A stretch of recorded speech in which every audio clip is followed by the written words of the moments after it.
Today we've travelled to Yeovilton in Somerset, home to Europe's largest helicopter squadron.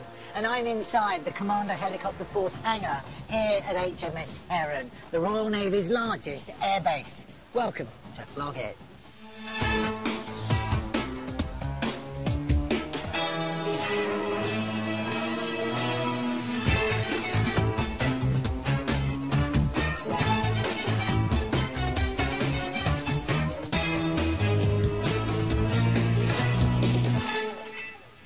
Today, Flog It is at HMS Heron, a naval aviation base in Somerset.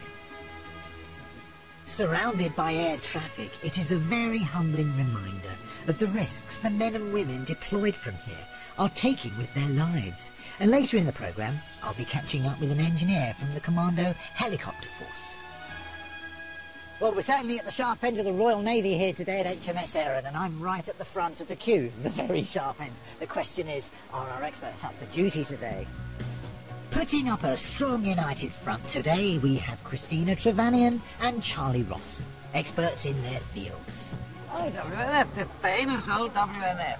Do you know what WNF stands for? No. Württemberg Metallen Fabriken. It's incredible the items people bring along to our valuation days. Well, look at this, somebody at the front of the queue. Is it yours? It is. What's your name? My name's Heather. Heather, thank you very much for bringing something in that we all recognise as an aircraft. We're going to be carrying out today's valuations inside the Fleet Air Arm Museum that's situated here on the base. It houses Europe's largest naval aviation collection, aircraft that take off from ships. And let's hope some of today's items reach as enviable heights. Can you antique hunters spot what will soar in the auction today? Will it be the Edwardian silver hat pin stand and jewellery box? An unusual floor lamp once used in an exclusive London department store? Or a Bergman bronze inkwell dating back to 1900? We've got our experts, we've even got our off-screen experts here working hard behind the scenes. We've got our items, but most importantly, we've got you, our big crowd. And also, we've got Yeovilton Military Wives Choir coming in later on to entertain us at lunchtime. But right now, let's get on with our first item. So, Jackie, we've got from one 1960s flight of fancy to an Edwardian one. We have. Thank you so much for bringing these items in today. This belonged to your grandmother. Your grandmother. And did she use them? I'm sure she did, because they were out in India, and obviously they led quite a lifestyle. My grandfather was playing polo with the Prince of Wales and things like that. So I think they would have had the jewellery that would have gone into these pieces. Quite. It wouldn't have been just a sort of average lady on the street. I know they're Birmingham silver. They were given to me by my mother when I was about 10, and they've just been on my dressing table ever since. Right. Obviously, they've gone from cracker rings right up to diamond rings inside there. Yeah. So that's the kind of evolution we like. Yeah, absolutely. We've got a little jewellery box here, which is, as you very rightly say, hallmark for Birmingham silver. The maker's mark here, which is Henry Williamson Limited. The town mark, which is the anchor. Right. The lion passant, which is obviously standard of silver, and the date letter, which in this case is for 1910. Right. Okay. And then if we look at the earring stand here, we've got the hallmark just on the back here. Clark and Sewell, again the anchor, the lion, and the date letter H for 1907. Oh, right. Have they been sitting in the sunshine? Unfortunately, yes. On my dressing table. Yes, because as you very, very rightly just pointed, as was so often the case, you would have your dressing table in a window, and obviously the sunlight has bleached and eroded that lovely velvet top away. So sadly we have got a little bit of a condition issue there, but nothing that can't be quite easily rectified, really. So 1907, that sort of Edwardian era, corsets weren't being quite so strict, and things were just relaxing slightly. So you would have dangly earrings that you would pop onto here, and you would select your earrings for the day. Yes, absolutely. And then in here, yes, we've obviously got the fitted ring interior here. We don't often see them with this fitted. Really? Yeah, very, very pretty, and really quite sought after. Really? Yes, very much so. These types of things, because they are pretty, and because they are still very useful today. Yes, I mean, you would use this today. I do, yes. Yeah, it still has a market. It's got a great market. value-wise, had you any thoughts on value? You know, when you grow up with something, it's always there. You don't think about value, so I have no idea of value. Well, I was thinking, as two pretty usable pieces of silver, I was thinking somewhere in the region of sort of 150 to 200 pounds. Wow, be fantastic. With a reserve of 150, with some slight discretion should we need it. Yes, that's fine. Is that all right? That's fine. Okay, Yes, I should miss them dreadfully, but... Well, we'll have to use the money to buy something that will ease that pain slightly. Yes, definitely. Diamonds, fine. They'll help. There's a fantastic atmosphere here today. Everyone seems to have had a good delve into their treasure troves and brought along some really exciting pieces. Dawn, where did you find this magnificent figure? Well, Charlie, I found him in an antique shop in the Emporium here in Yeovil Really? When? last week. Last week? Now, you're actually in the trade, so you're buying and selling all the time? I've got a little shop very Yes. close to here. Upholstery, furnishings. No pressure, then. Did you pay a lot of money for him? I did, Charlie. I'm getting a bit nervous now. Definitely Italian. Yes. Based on an African servant, and there he is, in all his glory. He's not that old, is he? 1960s? Well, he's drawing his pension, Charlie. He's 65, is he? How do you know he's 65? Well, I bought him from a dealer who'd owned him for 35 years. Yes. And he said he knew that he had a history of at least 30 years prior to that. Yeah. So he is a pensioner.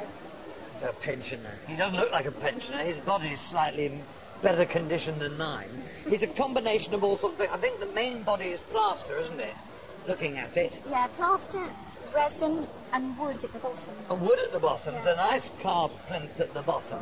And I of think course this the is lamp, actually metal. metal We've lamp, got gilt yes. metal candelabrum. I rather suspect that he was originally one of a pair. I told that there were 4 originally. There were made. 4, were there? Yes, Yeah. and he's reputed to have come from a very upmarket store in London, from their carpet department, and he was there to adorn the Persian carpets. Oh, really? I can imagine that in a London store. What is his drape made from? Is it canvas? I think it's cloth that's been dipped in some sort of Yeah. resin or Yeah, plaster. yeah. It's very stylishly done. Who would buy it? That's mine. I mean, Well, you did. I What were you going to do with it if you didn't bring it along Well, today? he was just so bonkers. I just Yeah. thought, why not have him and see where I can put him. But I think in the right market, decorator's piece, interior designer's piece. It needs cleaning, Yes, it's filthy. and it needs a little bit of restoration. His thumb is off here and there, but I think if he were cleaned up and this candelabrum were re-gilded, and it's a jolly good size, are we going to get to a profit? But I think he's worth about... Different thing to value. If you wanted it, you'd pay £1,000 for it, wouldn't you? I think it's worth £200-300. What did he cost? It cost me £200. £200. Well, so if we put a reserve of £250, Could we push it a little bit higher? 275 maybe, bearing in mind there are auction fees. I don't think that's untoward. We'll put a fixed reserve of 275. We'll put an estimate of 300 to 400. Yes. And I don't think that'll frighten people off. No. And I think somebody will be wacky enough, as you were, to buy it. Thank you very much indeed. Thank you, pleasure. We are incredibly lucky today to be carrying out our valuations beneath the wings of the first ever British-built Concorde, dating back to 1969. And while we're at Yeovilton, surrounded by modern aviation here on the military base, I arranged to meet Lieutenant Commander Neil Mattison, an engineer with the Commando Helicopter Force. Neil, what does your job involve? Well, basically, I am the aircraft engineer officer for the squadron. So, when the commanding officer says he wants X number of aircraft, Like 10 Sea King helicopters to go to Afghanistan? if he wants 10 aircraft to go there, I need to provide him those 10 aircraft in the right role fit with the right weapon systems. Our primary role is to support Fleet Commando Royal Marines. Yeah, and how many engineers do you have working for you here? Any one time, I've got about 160, and they are split across 4 flights, 4 frontline flights. The guys stay with the aircraft, they maintain the aircraft. The aircraft have to live in the field sometimes, Yeah. and the engineers have to live out there with them. Yeah, and also make sure they return home safely. Absolutely, that's the main aim of the operation. Get the guys back safe with the helicopters. And singing for us today, we have many of the wives who are left behind here in Somerset when their husbands risk their lives in frontline action.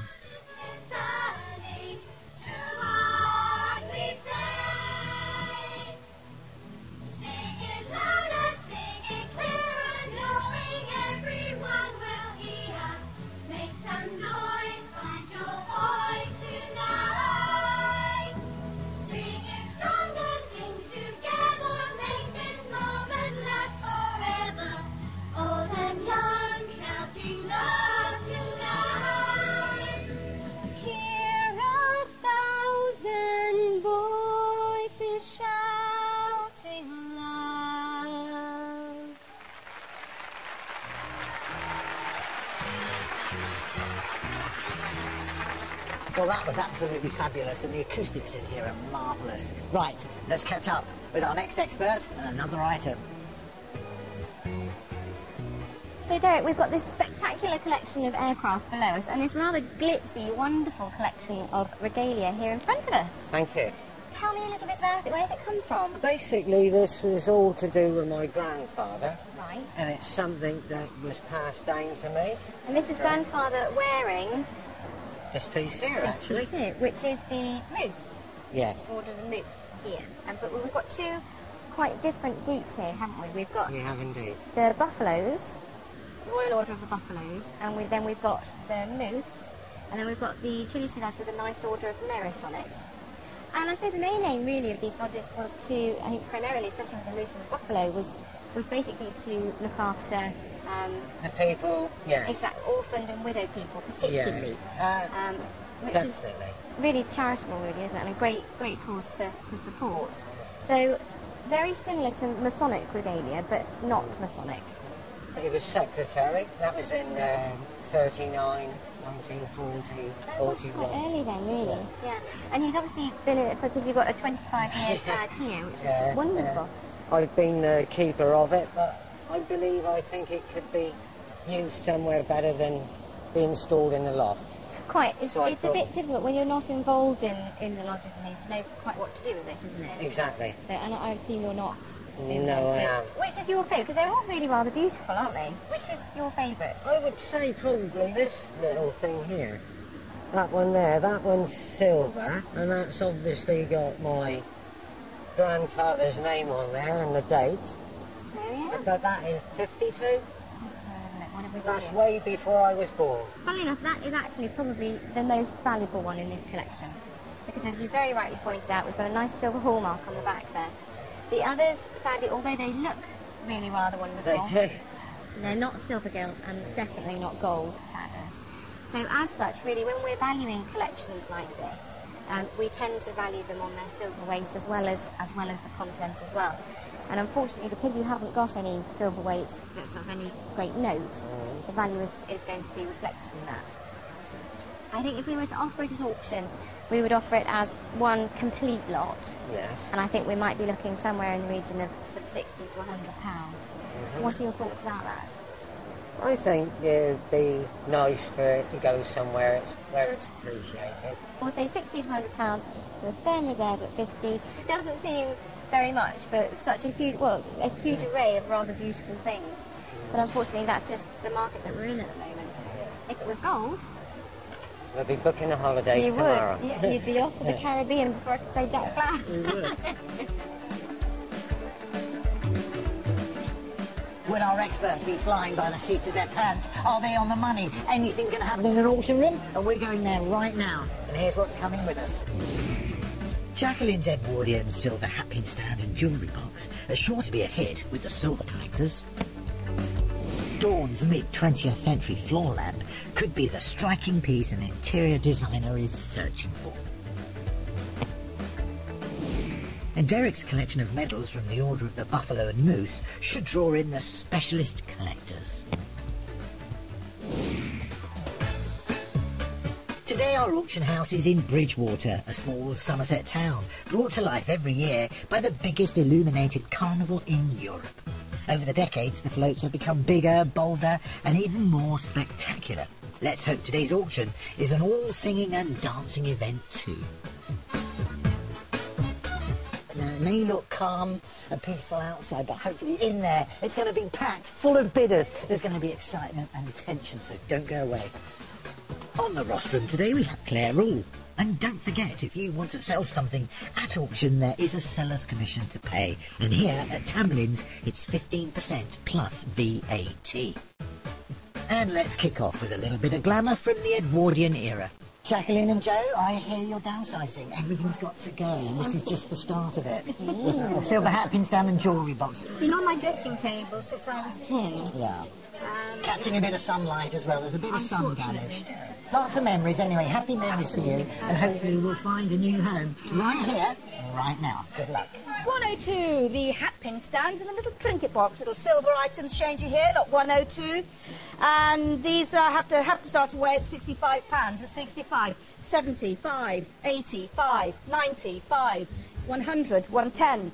No, at 110 with me. At 110, do I see 120 anywhere? At 110 here with me. At 110, you all done? Nobody on the internet? At 110 it is then. At £110. No, didn't quite make it. Sorry about that. Sorry about that. Maybe it was a little bit of damage, just to the bottom. Yeah, it could be. You know, people are so fussy nowadays. Everything has to be so right. Yeah. Well, clearly the silver collectors weren't out in force today to push the bids up, but Jacqueline's going home with a lovely reminder of her grandmother. Next up will Dawn make her money back on her recent purchase. We got a decorator's dream. I absolutely love these, but I love them in pairs. Yeah. Symmetry by a door. You know, it's like the wow factor. How much did you pay for this? £200. So we've had to reserve it at 275 with commission. Let's hope we find it at home anyway. It's going under the hammer right now. Well, 202. Here we go. Oh, my goodness me. Well, Here he is. Showing on the screen, all his magnificence beside us. Sure you've seen the history. One of only 4 believed to have been made. Decorate an oriental carpet shop. So I'm going to start this one as £150 at 150, at 150, at 150, 160, 170, 180, 190, yes, 200, 220. It's gone. 220 I've got here. At 220, now 250. 250 I've got on the internet. At 250. At 250 I've got to go 260 just to be awkward. At 260, do you want to go 270 or 280 out there would be better? At 280 on the internet, 280 I have back on. At £280 on the internet. At £280. Now looking for 300. At £280, rooms all out. Internet then at 280. You're all sure and done selling at 280. We did it. It's gone. It's gone. It's gone. you're disappointed. Well, at least Dawn has covered her cost and not lost any money today. They are very niche, so the question is, will there be a specialist buyer out there for Derek's medals? Going under the hammer right now, a collection of buffalo medals belonging to Derek, and our expert here is Christina as well. I think we've seen these on the show before, buffalo medals. I can recall that we have. Now, how did you come across these? They were my grandfather's. They've been stored for a long time. And I'm going to donate the proceeds back to the Buffalo, the Royal Order of the Buffalo, which are still actively, you know, so... I mean, if it's 3,000 or 4,000, I might have to keep a couple of £100 back. Well, look, good luck to both of you. Good luck to both of you. It's going under the hammer right now. 352. Well, lots of people like these because I've got to start them away at. We've got a reserve of £90. At £90. At 90. Do I see 5 anywhere? Bids with me at 90. At £90. Bids with me at 90. 95. 100 with me. At £100. At 100. 110 on the internet. Clears me now. At 110 on the internet. At £110 on the internet. No one in the room then? At £110 then on the internet, you've all done at 110. That was quick, really. Straight in at the top end, straight out. £110. Yeah, thank you so much for bringing those in. No problem. No problem. Yeah, take care. Thank you. Well done, Christina. Those medals made the top end of your valuation, and the money will be going back to the organisation they came from. Well, there you are. That's the end of our first visit to the sale room today. So far, so good. Before I return to Yeovilton to join up with our experts to find some more antiques, I'm going to nip up to London to the Royal Society to find out more about one of Somerset's greatest thinkers. London is one of the most exciting cities in the world. It has always buzzed with activity, and it's the place where a lot of new ideas have surfaced first. So it wasn't surprising that the youthful and ambitious Thomas Young headed for the capital. When a revolutionary way of thinking emerged during the 17th and 18th centuries, which swept away irrational thinking and superstition, it's hardly surprising that the men leading it assembled here. At the heart of this age of enlightenment was a group of natural philosophers, or what we would now call scientists. They met to discuss and share their advancement of knowledge achieved through observation and experiment of the natural world. The organisation, which they formed in 1660 and we know as the Royal Society, is still at the forefront of science today.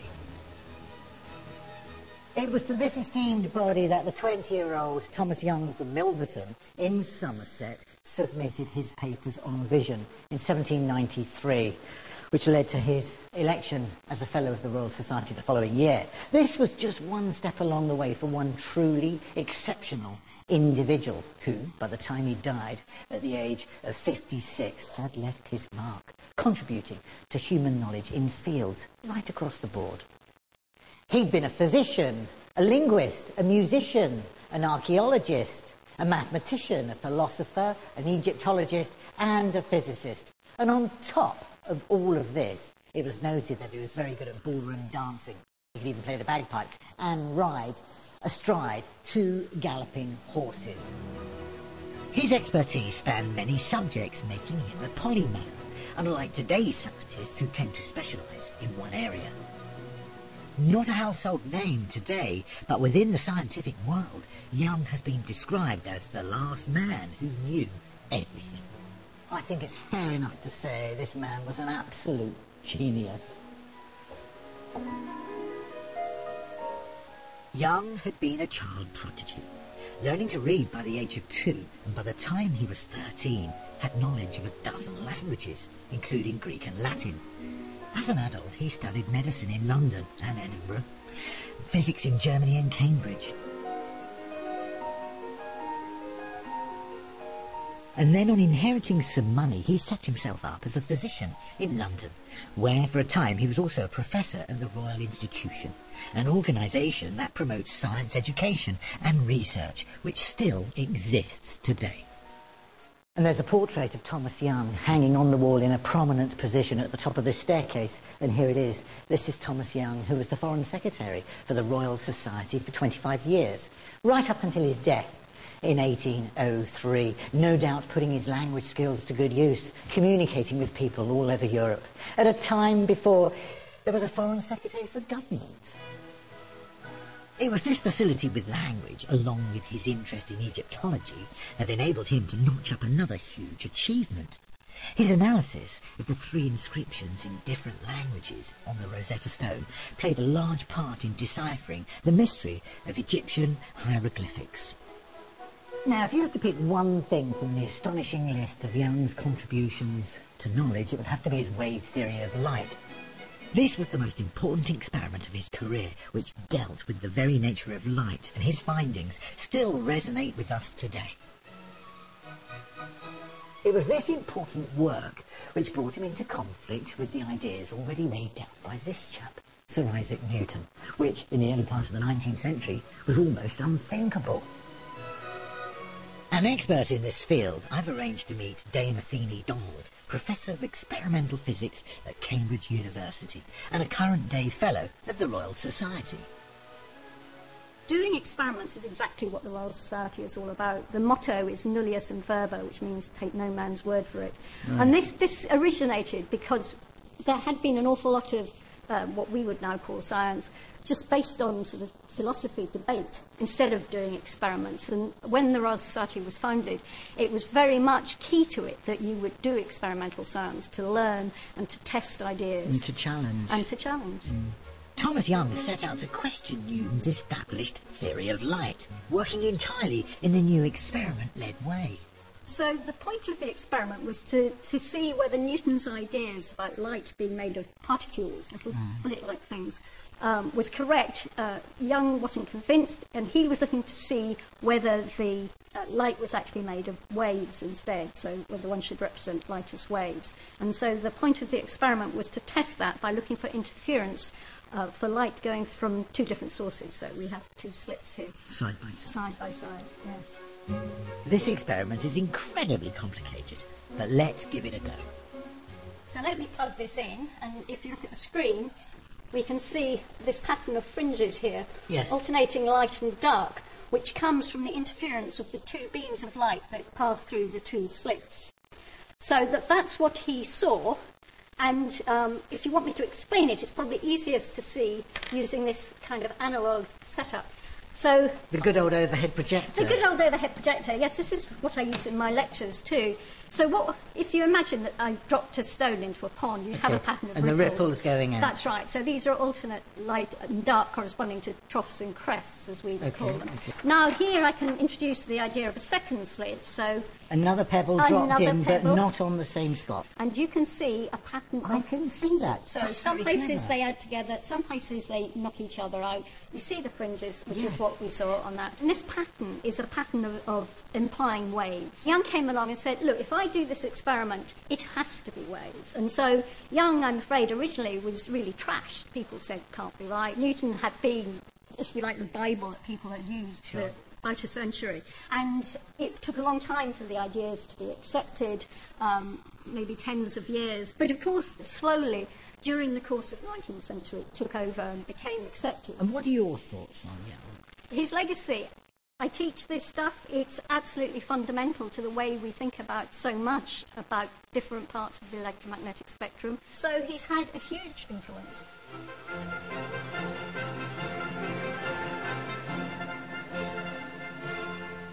Well, what an extraordinary chap Thomas Young was. His list of achievements seems never-ending. A true polymath. He seemed to cram so much into his comparatively short life. His story is fascinating. And I think it's fair to say they don't make them like that anymore.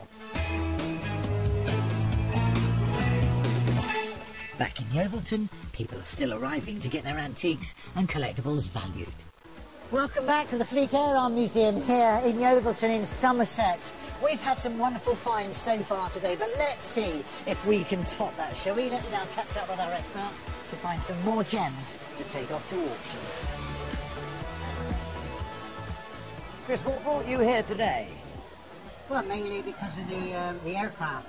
Oh, right. I've been working on aircraft for the last 10 years of my career. Oh, really? It's Airbus. And Any chance you worked on something like this, the Concorde? This is a little bit before my time. But, Yeah. I've worked on the 380 and the A400M, the military. These are amazing. Oh, yeah, Aren't yeah, they? superb aircraft. And the Rolls-Royce engines where my father worked. Your father worked for Oh, Rolls-Royce, did he? yeah, yeah. Anyway, I digress. What have you got here? A clinometer. A clinometer, that's correct. Are you a military man? No, tooling. Tooling engineering. Tooling and engineering. What sort of date's that? Is that 1900-ish? From 1850, 1900? It's I reckon. yeah. And what is a clinometer? It's to generally measure heights of objects, trees, buildings. Provided you know the distance away from it, you can work out the height through the angle reading. Right. Do you think that's a military piece? I don't really know. No. Could be military. It's very sturdy, isn't it? Yeah. I mean, it's beautifully manufactured and tooled. How did you come across it? I was given that by a colleague at work. I did a favour for him one day, and he said, you know, what do you want for it? I said, oh, no, it's just a favour. And next day he brought that in for me. Have they? And that was about 40 years ago. Have you ever used it? On one occasion, actually. Have you? Oh, yeah. And did it work? Well, yeah, we think so. We measured the height of the tree, Yes.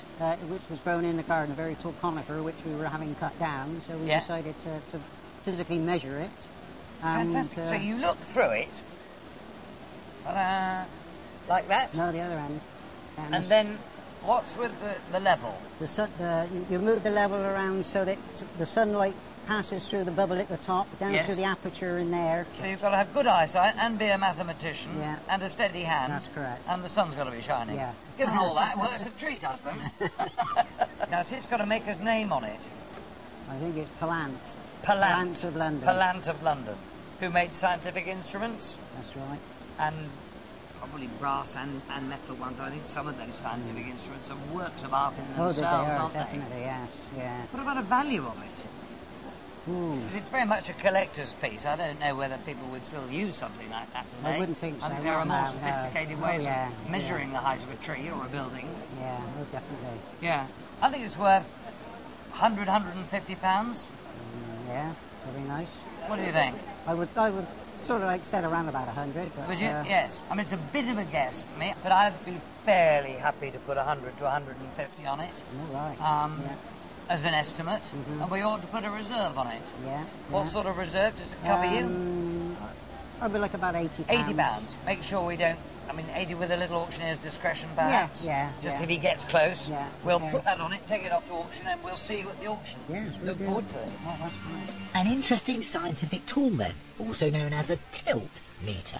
Right, let's see what's caught Christina's eye. So, Pete, I love it that you've come dressed for the occasion. Yeah. When we've finished, are you going to go and fly up in a biplane somewhere? Oh, yes, yes. Put your goggles on Get and in my go. plane and fly over the channel. In the meantime, you brought these into us today. So, tell me, when did you acquire them? When did you get them? I got them about a year ago in a place called Sherborne, in Yeah? a flea market. So quite locally, really? Yeah, Yeah? about 5 miles down the road. Oh, brilliant. Okay. Yeah, I basically took them home, but my partner and my children, they thought, especially the monkey, they didn't like it. Oh, no. Yeah, I know, I loved it. I thought it was really cute, you know. Oh, dear. So did you get told off for coming home with stuff again? Yeah. Yeah. Yeah, told me to put it in the garage, you know. Oh, no. Yeah, yeah. But I love it. He's so much fun. Do you mind if I... No, carry on. Yeah. He's brilliant. Wind him right up. Wind him up, and off he goes. Oh, he's just brilliant, and it just really evokes that wonderful era of the sort of the early 1900s when you had these organ grinders wandering around Yeah. the streets with wind-up organs. Yeah. And then they would often train monkeys to bang cymbals, real monkeys. And obviously, the toy maker, in this case, I think it's Shuko, Oh, right. but he's not actually marked, so it's a bit difficult to tell, because there were a couple of factories that were making them. And it's wonderful that he's still working. Yeah, And yeah. often you found that they've been overwhelmed Oh, by yeah. over-exuberant children had overwhelmed them, and they just got stuck. Yeah. And unfortunately, there's very little that you can do to repair that once it's happened. So in a way, it's great that your children didn't like him. Yeah. It's kept him fresh. Yeah. Brilliant. And tell me about this one. Yeah, and I thought it was a lovely face on him, you know. Lovely looking little tiger, and yeah, I just thought he looked very old. We don't know a huge amount about him, sadly. He has got this label on the back saying Made in Republic of Ireland. Yeah. But we can't really track down, having done a little bit of research, can't track down anything particularly, so it might just be that he's a regional piece made in Ireland, but nice to have that label. Yeah. Really, your value is in this wonderful mechanical monkey over here, who just completely makes me smile. I think he's just such a great thing. But you've obviously bought them quite recently. Yeah. So what did you pay for them? At £20 each. Oh, that's not too bad then. Yeah, yeah. Okay, fair enough. So £40 in total. I think we might be looking at a touch more than that. Yeah. I would say if we were to put them in auction, we'd put them in one lot. Yeah. Your main value, I think, being in this one. Yeah. And we'll put him in as a lucky bonus. Yeah.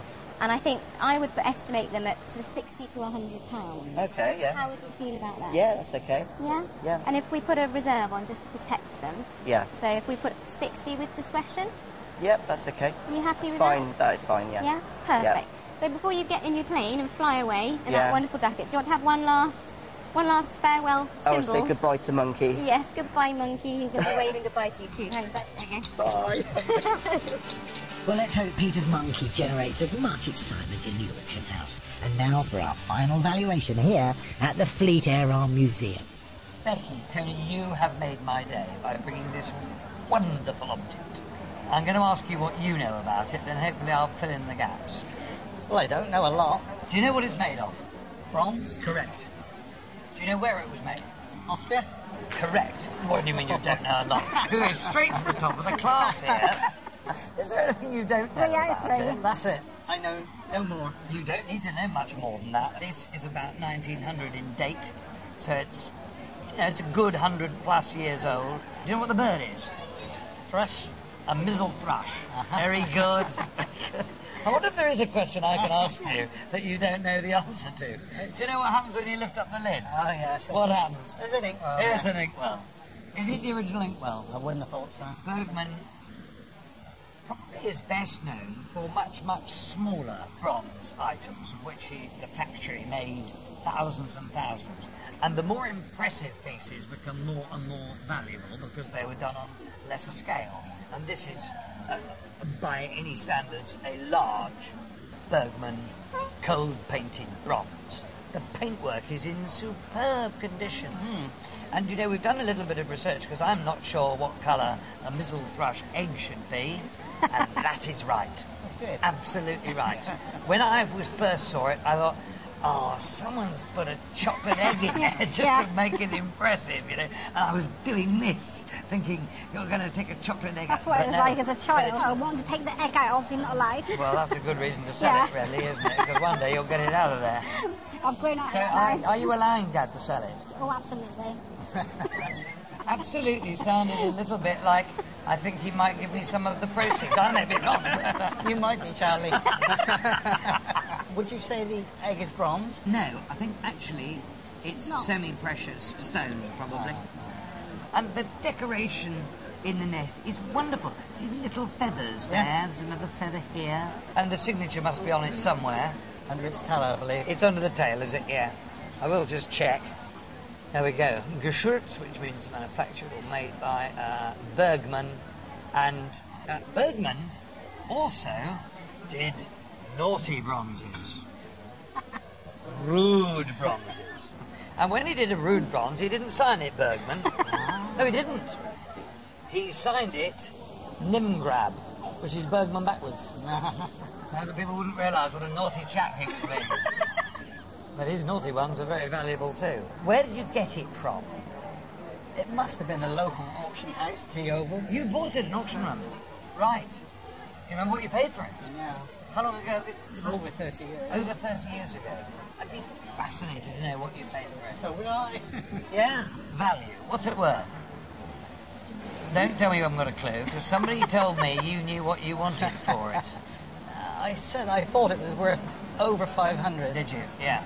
I saw a bird on its own somewhere, and that was the best part of 500. Yes. Well, you find that the nest really does detract from the value of the... I'm lying. I think it's worth at least £1,000. Oh, that is At least £1,000. That's wonderful. Is this Super. very good? Happy? Oh, if I get half, I'll be more than happy. We'll put a discretionary reserve of 1,000 with an estimate of 1,000 and 1,500. Made my day. Yeah, well, thank you so much for bringing it along. Thank you, Charlie. It's Thank been you. brilliant. It's been fascinating spending the day surrounded by such incredible aviation history. And before we leave, here's an aeroplane that made history. This magnificent-looking aircraft is the Ferry Delta II. It came into production in 1954. It was the last fixed-wing jet to be built for the Royal Navy. 2 years later, in March 1956, it broke the airspeed record, flying at over 1,000 miles an hour, piloted by Peter Twist. Let's hope some of today's items can break some records in the auction room. It's time to say goodbye to our fantastic host venue, the Fleet Air Arm Museum here on the Naval Aviation Base at HMS Heron. And before we go, here's a quick recap of what we're taking with us. A beautiful instrument in its own right, the clinometer is bound to appeal to a collector of scientific tools. Peter's toy monkey and tiger weren't wanted at home, but their nostalgic feel should find them a new owner at auction. And how will Becky feel if the Bergman bronze inkwell finally flees the nest? The auction room is packed here in Bridgewater at today's sale. And if you'd like to come along to one of our Flog It valuation days, don't forget to check our website to see if we're in your area soon. Right, let's catch up with our first seller. If you want to measure the height of your house or a tree in your garden, you're going to need this next lot. Belongs to Chris. They've got to be here to buy it. A clinometer. Never heard of one before. I don't think I've ever seen one before. You see, you can learn so much from watching Flog It. It's an academic thing, really. It is beautifully made. A scientific instrument. Yeah. Let's hope we hit the roof right now. It's going under the hammer. Good luck. 122 is this little pocket clinometer. There we are, change you there in all his glory, lot 122. And I start away at £55, at 55. Do I see 60 anyway? Brings me at 55. 65. 75. There's a bit on the book, 80. Chris. In the room now, it's £80. At £80, at 80. Do I see 5 anywhere? 85. 90. 95. You sure? At 95, right at the back there, at £95 then, at 95. You're sure? Selling then at £95. That's a good price. That's a good price. Happy? Yeah. It always surprises me how in the auction room a home can be found for most things. But will that be true for Peter's tiger and monkey? Two toys going under the hammer right now. One clockwork belonging to Peter. Now, you got these at a flea market in Sherborne. Sherborne, in yeah. Dorset, not like Yeah. What attracted you to them? Are you a toy collector, or was it the monkey, the cheeky Just monkey? the cheeky monkey, yeah. My daughters like that sort of thing. Well, I thought they did, but... But they changed their minds. Yeah. Right, anyway, let's see what we can do for you. Pete, here we go. Clockwork monkey and a little soft toy tiger. 182. So I have to start this one where I've got £40 on him at £40. Do I see two anywhere? But it's at £40. The two little toys at £40. At 40. Now two anywhere. At £40 now two. At £40 now two anywhere. £40. Nobody wants. No, the 40 I'm going to have to withdraw them at that. Sorry, not Sorry, sold. Pete. Oh, dear. Oh no, you're going to have to take them home. Oh, no. What's the missus going to say? She's going to say put them in the garage. Tell her there might be a specialist toy sale coming up in the area soon. Yeah. And that's where they'll go. Yeah. But in the meantime, they need a home. Yeah, okay. Take them home and love them, please. I will. I'll love them. Good. Our next item was most definitely loved by Rebecca when she was a little girl. Well, I'll be looking forward to this lot. I think this is the star attraction today. It's Bergman bronze, cold painted, modelled of a thrush on a naturalistic base. Rebecca and Tony, it's great to see you. There's a lot here. The paint's good on it, that's all important, really. And the egg is such a glorious colour, isn't it? And it adds an extra dimension to the figure. It's just great modelling. Absolutely superb modelling. It really is. Happy? Happy with everything? Yes, very. Right, okay, this is where it gets exciting. It's going under the hammer right now. This is it. Nice little bird on its nest there, lot 142. I have to start it away at £750. At 750, do I see 800 anywhere? At 750. At 750, do you want to come back 800? 800 I have on the net. 850 with me. 900 on the net. It's galloping off now. 950. At 950, do you want to get £1,000? I have on the internet. At £1,000. At 1,000. 1,100. Obviously two out there. 1,200. At 1,200. At 1,200. Now 13 the other one. At £1,200 on the internet. Room's gone very quiet. At 1,300 now on the internet. 14. At 1,400. Great. It goes on. At 1,400. You want to go 15 the other one? At 1,400. All of a sudden, I feel comfortable. Have you all done out there? At £1,400, no bids in the room. At £1,400, then on the internet, you're all done. Well done, Charlie. Good valuation. It's gone, £1,400. Yeah, top end of the estimate. That's it. Say goodbye. Lots of memories, though. Don't forget, though, there is commission to pay. You've got to pay it wherever you go in any sale. And here, it's 15% plus VAT, so factor that in, won't you? Yeah. When you get the cheque in the post in a few weeks. Yeah. I've already spent it, so Just as well Dad Tony is so generous, and the inkwell went for the top end of Charlie's valuation. We've had a marvellous time here in Bridgewater, and I hope to see you again very soon. But until then, it's goodbye.